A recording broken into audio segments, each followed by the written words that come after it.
It was a very quiet Sunday morning, and Nigeria wake up to the news that will echo around the nation. The death of Nigeria's two-term former president, a former military head of state, General Muhammadu Buhari.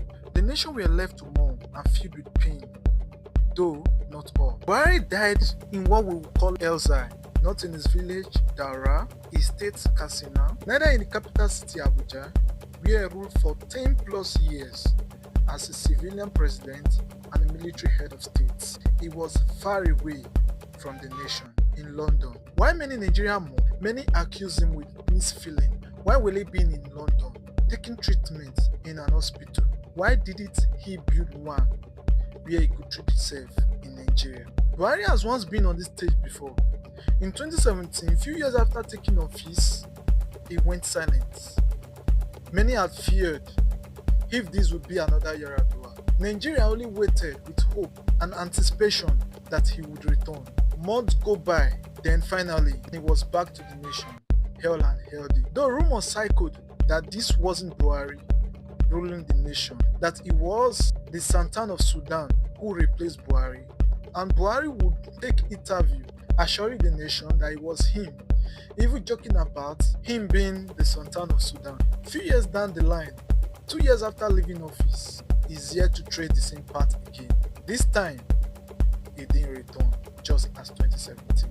Let's take a look at a little history of Nigeria's former president, former military head of state, General Muhammadu Buhari.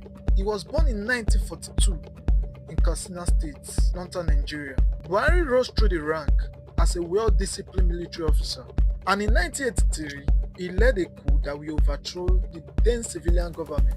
He toppled the government of Shehu Shagari. Buhari ruled with an iron hand, was strict and disciplined, and it was what he called war against indiscipline. Civilians feared for their life, even journalists were jailed, and within 2 years, him too was overthrown by another military coup and was silent in exile for years. But however, in 1999, Nigeria returned back to a democratic rule, and in 2003, he challenged the then city president and lost. In 2007, he challenged Yaradua in an election and lost again. And in 2011, the worst has just come when he lost to the then city president Goodluck Ebele Jonathan.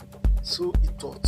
Strategically, he ran a well-promising campaign on change, changing the corrupt government, changing the Nigerian economy, and building a better and good nation where all Nigeria will be proud. However, those change never came when he won. Instead, it was a tour at London's hospital